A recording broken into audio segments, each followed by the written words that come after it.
Madhurawada GVMC 5వ ward మారికా వలస రాజీవ్ గృహ కల్ప కాలనీలో ఉన్న అన్న క్యాంటీన్లో ఎమ్మెల్యే గంట శ్రీనివాసరావు ఆకస్మిక తనిఖీ చేశారు.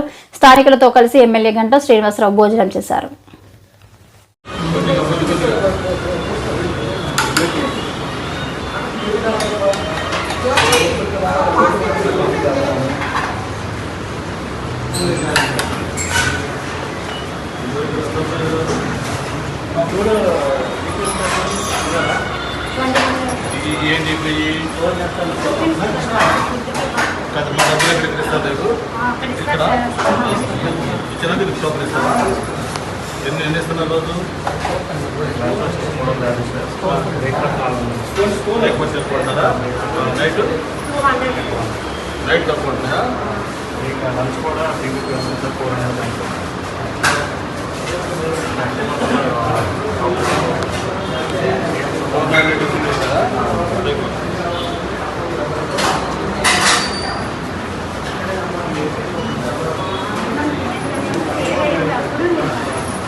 ఎక్కువ పంపిస్తాం అంటే సేల్ అయ్యే ఛాన్స్ మిగిలిపోయిన మన తీసుకెళ్ళిపోతారు. మిగిలితే వేస్టేజ్ లేదు.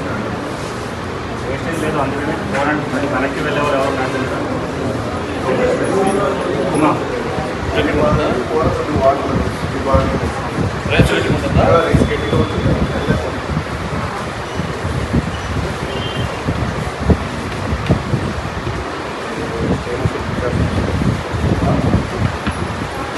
మరి ఎందుకు పెట్టుకుంటాను సార్?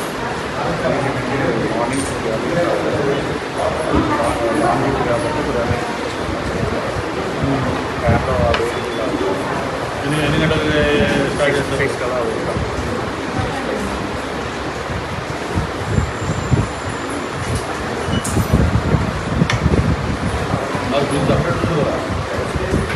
సపరేట్ అయినా మొత్తం నచ్చలేదు.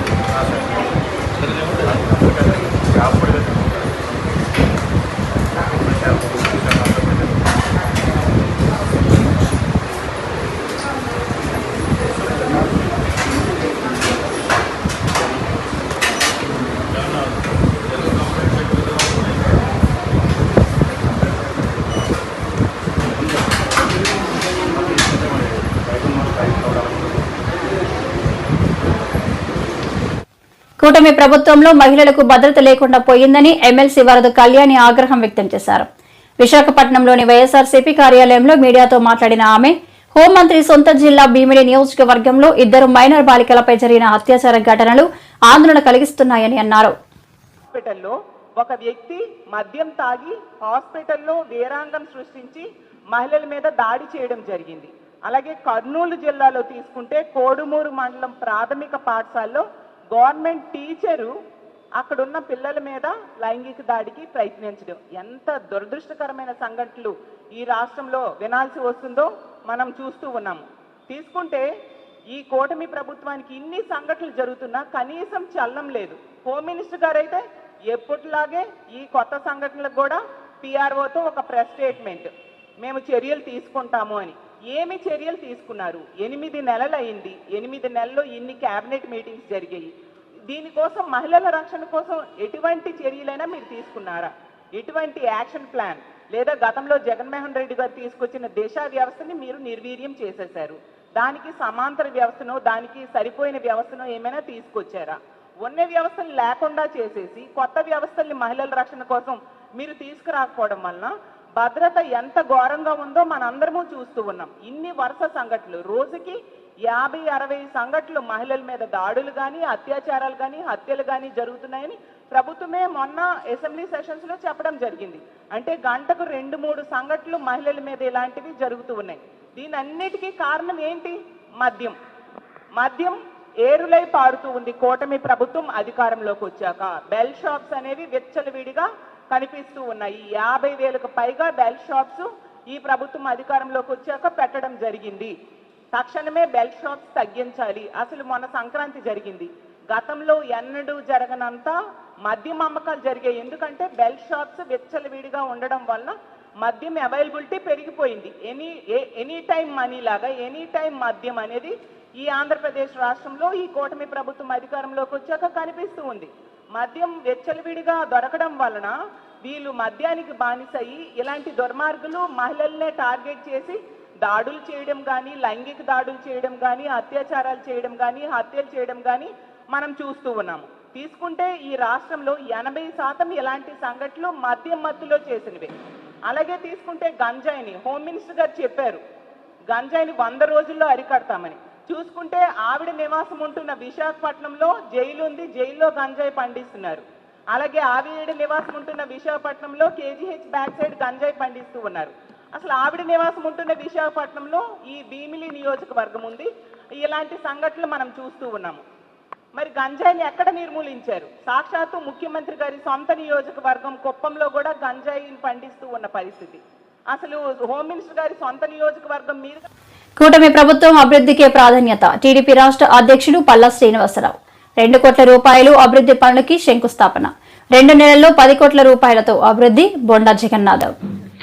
కూటమి ప్రభుత్వం రాష్ట్ర అభివృద్ధికి పెద్దపీట వేస్తుందని టీడీపీ రాష్ట్ర అధ్యక్షులు గాజువాక నియోజకవర్గం ఎమ్మెల్యే పల్లా శ్రీనివాసరావు అన్నారు.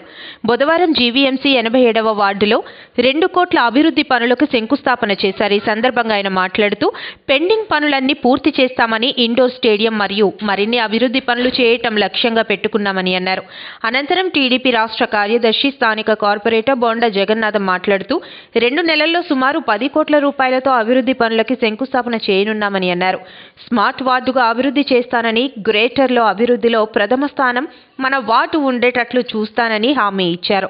దశాబ్ద కాలంగా పెండింగ్లో ఉన్న గ్రౌండ్ను ఎమ్మెల్యే సహకారంతో పూర్తి చేస్తామని అన్నారు. ఈ కార్యక్రమంలో వార్డు అధ్యక్షులు రాజన్ రాజా, జిల్లా నాయకులు దివ్య అప్పారావు, కల్లేపల్లి శ్రీనివాస్ వర్మ, సీనియర్ నాయకులు ప్రగడ దానయ్య, పావడ రమణమూర్తి, ఆనంద్ కుమార్, సూరిశెట్టి పెంటారావు, ద్రోణాద్రి అప్పలనాయుడు, జనసేన నాయకులు ఇంద్ర ప్రియదర్శిని, కర్రి నరసింగరావు, కనితి ఈశ్వర్రావు, గెద్దడ రాంబాబు, మల్లరాము, గెద్దడ అప్పారావు, పోతల కృష్ణ, కడుపుట్ల శ్రీను, జోసెఫ్, నాగేశ్వరరావు, జాన్ రమేష్, ఆదినారాయణ, కోరుకొండ కళ్యాణ్ చక్రవర్తి, సూరిబాబు, రాజు, దేముడు, పాల్, సాయివర్మ, మాటూరి రాము, భాస్కర్, కర్రి రాజు, గణేష్, రాధాలమ్మ, శెట్టి బలిజ సేవా సంఘం, Ganesh Nagar association, Tirumala Nagar association, Siddhartha Nagar association, సచివాలయం సిబ్బంది, ఆర్పీలు, మహిళలు పాల్గొన్నారు. నమస్కారం. ఈరోజు గాజువాక నియోజకవర్గంలో సుమారు 20 కోట్ల రూపాయలతో అభివృద్ధి కార్యక్రమాలకి శంకుస్థాపన చేయడం జరిగింది. అందులో భాగంగా ఈరోజు మరి 87వ వార్డులో మా స్థానిక కార్పొరేటర్ సోదరులు బొండా జగన్ ఆధ్వర్యంలో 2 కోట్ల వరకు శంకుస్థాపన చేస్తున్నామండి. భవిష్యత్తులో ఇంకా ఎక్కడైతే పెండింగ్ వర్క్లు ఉన్నాయో ఆ పెండింగ్ వర్క్లన్నీ కూడా పూర్తి చేస్తామని చెప్పేసి ఈ సందర్భంగా తెలియజేస్తున్నాం. Telugu Desam, Janasena, BJP, NDA partners అందరి సహకారంతో ఈరోజు ఈ అభివృద్ధి కార్యక్రమం చేపట్టాలని చెప్పి తెలియజేస్తున్నాం. భవిష్యత్తులో ఇంకా కూడా మంచి మంచి కార్యక్రమం చేస్తాం. ఈ ప్రాంతాన్ని బాగా అభివృద్ధి చేస్తాం. అందరి ప్రజల మనల్ని నేర్చుకుంటామని చెప్పేసి ఈ సందర్భంగా తెలియజేస్తాం. నమస్కారం. ముఖ్యంగా 87వ వార్డు ప్రాంత నాయకులు, కార్యకర్తలు, రాష్ట్ర అధ్యక్షులు గౌరవనీయులు గాజువాక శాసన పల్లా శ్రీనివాస గారి ఆధ్వర్యంలో ఈరోజు 2 కోట్ల రూపాయలు శంకుస్థాపన చేసుకోవడం జరుగుతుంది. మరి అలాగే ఏదైతే ఎంకే పార్క్ డాక్యుమెంట్ చేసిన తర్వాత అనేక మార్లు ఉద్యమాలు చేస్తే అన్నయ్య స్థానికంగా ఉన్నటువంటి కమిషనర్ గారిని మనం తీసుకొచ్చి 10 కోట్ల రూపాయలు మొన్న ఏదైతే మన కౌన్సిల్లో ఆమోదం తీసుకోవడం కూడా జరిగింది. త్వరలో మీకు తెలిసి మార్చిలో కమిషనర్ గారు 10 కోట్ల రూపాయలు శంకుస్థాపన. గాజువాక 65వ వార్డులో టీడీపీ రాష్ట్ర అధ్యక్షులు ఎమ్మెల్యే పల్లా శ్రీనివాస సుడిగాలి పర్యటన. వార్డు కార్పొరేటర్ తో కలిసి సుమారు 1.5 కోట్ల వ్యయంతో చేపట్టనున్న అభివృద్ధి పనులకు శంకుస్థాపన చేసిన ఎమ్మెల్యే. బుధవారం జరిగిన ఈ కార్యక్రమంలో స్థానిక శాసనసభ్యులు రాష్ట్ర తెలుగుదేశం పార్టీ అధ్యక్షులు పల్ల శ్రీనివాసరావు పాల్గొని శిలాఫలకాలు ప్రారంభించారు. ముందుగా జీవీఎంసీ 65వ వార్డు రాజీవ్ మార్గ ప్రాంతంలో ఉన్న శ్రీ ఉమా రామలింగేశ్వర ఆలయంలో స్వామివారిని దర్శించుకుని ప్రత్యేక పూజలు నిర్వహించారు. అనంతరం అక్కడ నుండి వాంబే కాలనీ ప్రాంతంలో కమ్యూనిటీ హాల్, రోడ్లు మరమ్మతుకు సుమారు 40 లక్షల రూపాయలతో అభివృద్ధి పనులకు కొబ్బరికాయ కొట్టి పనులను ప్రారంభించారు. ఈ సందర్భంగా పల్ల మాట్లాడుతూ గత ప్రభుత్వంలో రాష్ట్రం అభివృద్ధిలో కుంటిపడితే మన ఈ కూటమి ప్రభుత్వం వచ్చాక రాష్ట్రంలో అభివృద్ధి సంక్షేమం పరుగులు పెడుతోందన్నారు. ప్రజల అవసరాలను తీర్చడమే లక్ష్యంగా ఆయా అభివృద్ధి పనులకు నిధులు కేటాయిస్తున్నట్లు తెలిపారు. నియోజకవర్గంలో అన్ని వార్డులతో పాటు 65వ వార్డును కూడా అన్ని రంగాలలో అభివృద్ధి చేసేందుకు పూర్తి సహకారం అందిస్తానని చెప్పారు. ఈ కార్యక్రమంలో కూటమి నాయకులు, అధికారులు తదితరులు పాల్గొన్నారు. మరి ఈరోజు వాంబే కాలనీలో కమ్యూనిటీ హాల్ నిర్మాణం కోసం, అలాగే డ్రైన్స్ నిర్మాణం కోసం ఏవైతే మన వెనకాల అండర్ గ్రౌండ్ డ్రైనేజ్ ఉందో దాన్ని రిపేర్ నిమిత్తం మరి ఇక్కడికి రావడం జరిగింది. మున్సిపాలిటీ ఫండ్స్ నుంచి సుమారు 20 లక్షల రూపాయలు కమ్యూనిటీ హాల్ రిపేర్ కి, ఇంకో 20 లక్షల రూపాయలు సుమారు 18 లక్షలు మన డ్రైన్స్ కి పెట్టడం జరిగింది. ఇంకొక 20 లక్షల రూపాయలు కానీ తీసుకొస్తే మొత్తం డ్రైనేజ్ వర్క్ అంతా కూడా పూర్తి అయ్యేటటువంటి పరిస్థితి ఉందని చెప్పి ఈ సందర్భంగా తెలియజేస్తున్నాం. ఆ మిగతా బ్యాలెన్స్ 20 లక్షలు కూడా ఏఈ గారికి ఇక్కడే ఉన్నారు, ఈ గారు వాళ్ళందరూ కూడా చెప్పడం జరిగిందని చెప్పి తెలియజేస్తున్నాం. త్వరలోనే మొత్తం డ్రైనేజ్ వ్యవస్థ అంతా కూడా రిపేర్ చేసి మరి ఆ వినియోగంలోకి వచ్చేటట్టు చేస్తామని చెప్పి మీ అందరికీ కూడా తెలియజేస్తున్నాం. అలాగే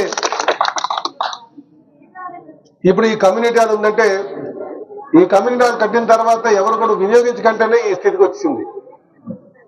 ఇది ఎవరు ఇలా తయారు చేస్తారన్న దానికి సమాధానం ఎవరు చెప్పాలి? ప్రభుత్వం డబ్బులు పెడతాది, కానీ దాన్ని పరిరక్షించేస్తున్నటువంటి బాధ్యత అందరూ కూడా కోఆర్డినేట్ చేసుకొని ఇక్కడ వర్క్ చేయాలి మీరందరూ. ఎందుకంటే లాస్ట్ టైం పక్కనలో కూడా వీళ్ళందరూ బాగా సహకరించి ఆ సగం వర్క్ కూడా చేసేటప్పుడు ప్రజలందరూ బాత్రూమ్లు వాడటం మానేయాలి. ఫస్ట్ టైం మాత్రం అది లేకపోతే మీరు అక్కడ పని చేయలేరు, కాంట్రాక్టర్ కూడా పని చేయలేరు. బాత్రూంలో ఇంచుమించు ఒక 20 days మీరు వాడటం మానేయడానికి మనం పబ్లిక్ టాయిలెట్స్ తెచ్చి పెట్టాం, అలాగే పెట్టడం జరుగుతుంది. ఆ కాంట్రాక్టర్ వేయకపోతే మళ్ళీ బతులాడి వేయించాం. ఎందుకంటే ఈవిని ముందుకు రావట్లేదు వర్క్ చూసి, ఎందుకంటే కులికాలు చేయాలంటే కొంచెం ఇబ్బంది పడుతున్నారు. సో అందరూ కూడా సహకరించాలని చెప్పి మనస్ఫూర్తిగా కోరుకుంటూ, ఏదైతే పెండింగ్ పనులు ఉన్నాయో ఎమ్మెల్యే గారు మనకి ఇచ్చిన అవకాశం ఏంటంటే ఆయన రాష్ట్ర నాయకులు అవ్వడం వల్ల మనకి విపరీతమైన గ్రాంట్లు రావడానికి ఎక్కడ కూడా ఆలోచన లేదు. ఆయన మాట చాలా పవర్ఫుల్ ఉంది. ఇప్పుడు అందుగురించి గాలివాడ దశ మారిపోద్ది అని ఎటువంటి అనుమానం లేదు. ఖచ్చితంగా ఏదైతే మీరు పనులు ఉన్నాయో అది మనం లౌకికంగా ఆయన దగ్గరికి వెళ్ళి జీవనాధారమైన నీటిని సంరక్షించుకోవడంలో భాగంగా చెరువులను పునరుజ్జీవనం చేసుకోవడం ప్రతి ఒక్కరూ స్వాగతించాల్సిన విషయమని బీబిలి ఎమ్మెల్యే గంట శ్రీనివాసరావు అన్నారు. టాన్ ఫౌండేషన్, వీఎంఆర్డీఏ, జీవీఎంసీ జిల్లా యంత్రాంగాల సంయుక్త ఆధ్వర్యంలో కాపులుప్పాడలో బుధవారం CASCADE పథకం ప్రారంభోత్సవ సభలో ఆయన మాట్లాడారు. పట్టణీకరణ కారణంగా అనేక చెరువులు కనుమరుగైపోవడం లేదా చెత్త చెదారంతో నిండిపోవడం జరుగుతుందని ఆవేదన వ్యక్తం చేశారు. ప్రజా భాగస్వామ్యంతోనే చెరువు గర్భాలను రక్షించుకోవడం సాధ్యపడుతుందని చెప్పారు. చెరువు పునరుజ్జీవంతో పాటు సుందరీకరణపై దృష్టి పెట్టి కాపులుప్పాడ చెరువును అందరికీ ఆదర్శంగా తీర్చిదిద్దాలన్నారు.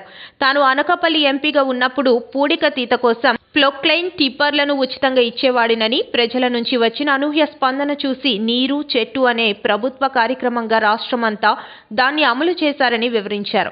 భీమిలి నియోజకవర్గంలోని అనేక చెరువులు అధ్వాన్న స్థితిలో ఉన్నాయని, వాటిని సంస్కరించడానికి స్పెషల్ డ్రైవ్ అమలు చేయాలన్నారు.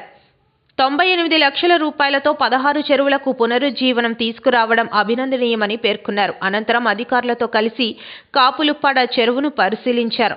ఎంపీ శ్రీభరత్, జిల్లా collector Harendra Prasad, VMRDA commissioner Viswanathan, oil seed growers federation chairman గండి బాబ్జీ, రైతులు, స్థానిక నాయకులు పాల్గొన్నారు.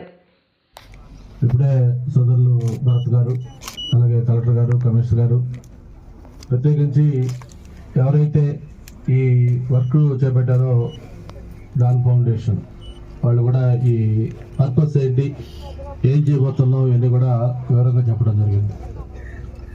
ఒకసారి ఫ్లాష్ బ్యాక్లోకి వెళ్తే నాకు కూడా ఇది ప్రాజెక్ట్ చూసినప్పుడు నేను 99 ఫస్ట్ అనకాపల్లి పార్లమెంట్ సభ్యుడిగా ఉన్నప్పుడు అప్పట్లో ప్రభుత్వం ఇంకా ఈ నీరు చెట్టు ప్రోగ్రాం కూడా స్టార్ట్ చేయాల.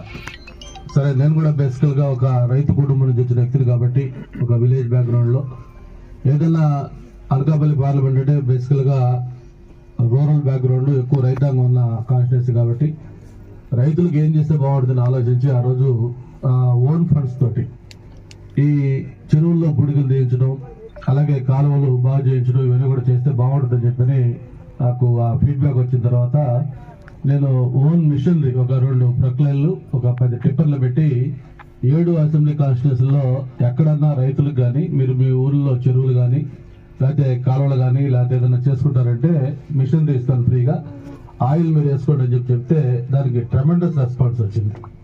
ఎంత రెస్పాన్స్ అంటే చివరికి కొన్ని ఊర్లలో రిపేర్ చేసుకోవడానికి కొన్ని డబ్బులు లేకపోతే ఆడవాళ్ళందరూ కూడా ఈ డోక్రా గ్రూపుల్లాగా తయారై వాళ్ళ ఇంట్లో ఉన్న గోల్డ్ లేకపోతే మేము మొత్తం పెట్టినా సరే మేము ఆయిల్ వేయించుకుంటాం, ఆ బండ్లకు మేము కావాల్సిన మెయింటెనెన్స్ ఇచ్చుకుంటాం అని చెప్పని అంత పెద్ద ఎత్తున ముందుకు వచ్చారు.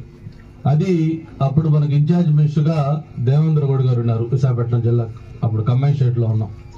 ఆయన ఒకసారి జిల్లా ప్రణాళిక మీటింగ్ వచ్చినప్పుడు ఆ ప్రణాళిక సమావేశంలో వైజాగ్ పార్లమెంట్ నుంచి కొంతమంది ఎమ్మెల్యేలు అప్పుడు ఎస్కోట్ నుంచి అనుకుంటా బహుశా లలిత్ కుమార్ ఎవరు వచ్చి ఆ మీటింగ్లో మాట్లాడింది. సార్ ఇట్లా గంటా శ్రీనివాసరావు గారు అనకాపల్లి పార్లమెంట్లో ఆయన నిధులతోటి చెరువులు తీస్తున్నారు, కాలువలు తీస్తున్నారు, మాకు కూడా ఇటువంటి కార్యక్రమం అర్బన్లో పెద్ద అవసరం ఉంటుంది కానీ మాది రూరల్ బ్యాక్గ్రౌండ్ కాన్స్టిట్యున్సీ మాది ఒక్కటే ఉంది వైజాగ్ పార్లమెంట్లో, దీన్ని కూడా ఏదైనా అసలు ప్రభుత్వమే టేకప్ చేస్తే బాగుంటుంది కదా అని చెప్పని సజెస్ట్ చేశారు. సజెస్ట్ చేస్తే ఆయన దేవేంద్ర గౌడ్ గారు అడిగారు ఏంటి అసలు ఈ ప్రోగ్రామ్ ఏంటి, ఎలా చేస్తున్నాం ఏంటంటే దాని మొత్తం మొడాలిటీస్ అన్ని కూడా చెప్పడం జరిగింది. చెప్పిన తర్వాత ఆయన హైదరాబాద్ వెళ్ళి ఆ రోజు ముఖ్యమంత్రి గారితో మాట్లాడిన తర్వాత లేదు చాలా మంచి ఇంపాక్ట్ వచ్చింది ప్రోగ్రామ్, నేను కూడా ఇంటెలిజెన్స్ ఫీడ్బ్యాక్ తీసుకున్నాం, మొత్తం ఇది స్టేట్ వైడ్ చేస్తే బాగుంటుంది దీన్ని ఇటువంటి ప్రోగ్రామ్ అని చెప్పని ఆ నీరు చెట్టు ప్రోగ్రామ్కి యాక్చువల్ దానికి అప్పుడు అనుకోవటం ఒక నినాదం ఆ రోజు తీసుకున్నారు. చంద్రబాబు నాయుడు గారు ఎప్పటికి వెళ్ళినా ఎక్కడికి వెళ్ళినా కూడా ఫస్ట్ ఈ వాటర్ జిల్లా కలెక్టర్ కార్యాలయంలో ఇన్ఛార్జి మంత్రి కొల్లు రవీంద్ర మీడియా సమావేశం. మంత్రి కొల్లు రవీంద్ర వ్యాఖ్యలు.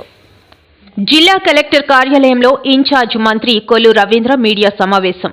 మంత్రి కొల్లు రవీంద్ర వ్యాఖ్యలు. రానున్న 5 ఏళ్లలో రాష్ట్రంలో గల 26 జిల్లాల సమగ్ర అభివృద్ధి జీడీపీ వృద్ధి చేయడానికి ప్రతి జిల్లాకు మంత్రులను ప్లానింగ్ బోర్డు చైర్మన్ గా నియమించడం జరిగింది. జిల్లాల తలసరి ఆదాయంలో విశాఖ నెంబర్ 1 స్థానంలో ఉంటే పక్కనే ఉన్న అనకాపల్లి జిల్లా 13వ స్థానంలో ఉంది. రానున్న 5 ఏళ్లలో అనకాపల్లి జిల్లా అన్ని రంగాల్లో అభివృద్ధి చేయడానికి అందరూ కృషి చేస్తాం. అనకాపల్లి జిల్లాలో ఉండే ఇండస్ట్రీస్, సర్వీస్, అగ్రికల్చర్ అభివృద్ధికి చర్యలు చేపడతాం. 74 ఏళ్ల వయస్సులో -7 డిగ్రీల చలి ప్రాంతం దావోస్కు వెళ్లి రాష్ట్రంలో పెట్టుబడులు ఆకర్షించడానికి కృషి చేస్తున్న ముఖ్యమంత్రికి అందరి తరఫున ధన్యవాదాలు తెలియజేస్తున్నాం. ఇప్పుడు ఈ 26 జిల్లాల్లో అత్యధిక తలసరి ఆదాయం వచ్చేది విశాఖపట్నం. పక్కనే ఉన్నటువంటి అనకాపల్లికి 13th ప్లేస్లో ఉంది. అక్కడ ఉన్నటువంటి వనరులు ఏ రకంగా మనం అభివృద్ధి చేసి పోటీతత్వంతో ప్రతి జిల్లాని తీసుకురావడమే కాకుండా తద్వారా ఆంధ్ర రాష్ట్రాన్ని 15% గ్రోత్తో మనం తీసుకెళ్ళగలిగితే భారతదేశంలోనే అత్యధిక పర్ క్యాపిటల్ ఇన్కమ్తో మనం జీడిపిని కూడా పెంచుకోవడానికి అవకాశం ఉంది. దానికి తగిన ప్లానింగ్ చేసుకోమని వారు ఆదేశించడం జరిగింది. అందులో భాగంగానే ఇక్కడ ఉన్నటువంటి ఇండస్ట్రియల్ సెక్టర్ కానీ, సర్వీస్ సెక్టర్ కానీ, అగ్రికల్చర్ కానీ ఈ మూడింటిని కూడా సమగ్రంగా ఏ రకంగా ముందుకు తీసుకెళ్లాలనేది ఒక ప్రణాళిక తయారు చేసుకోవడం జరుగుతుంది. మరి మొన్న గౌరవ ప్రధానమంత్రి గారు మన ముఖ్యమంత్రి గారి కృషితో దాదాపు 2 లక్షల కోట్ల రూపాయల ఇన్వెస్ట్మెంట్స్ని అనకాపల్లిలో ప్లాన్ చేసుకోవడం జరిగింది. మరి అందులో భాగంగానే ఎన్టీపీసీకి సంబంధించినటువంటి గ్రీన్ హైడ్రోజన్ ప్రాజెక్ట్ దాదాపు 1,85,000 కోట్ల ఇన్వెస్ట్మెంట్తో గ్రీన్ ఎనర్జీ ప్రపంచంలోనే ఒక హబ్గా ఈ ప్రాంతాన్ని డెవలప్ చేయాలనే ఆలోచన చేస్తూ ఉన్నారు. మరి అదేవిధంగా బల్క్ డ్రగ్ పార్కు కూడా మొన్న ప్రధానమంత్రి గారు శంకుస్థాపన చేయడం కూడా జరిగింది. ఆల్రెడీ ఇక్కడ ఫార్మాలో కూడా చాలా ముందంజలో ఉంది ఈ ప్రాంతం అంతా కూడా. అలాగే ఈరోజు గౌరవ ముఖ్యమంత్రి గారు దాదాపు 7 డిగ్రీల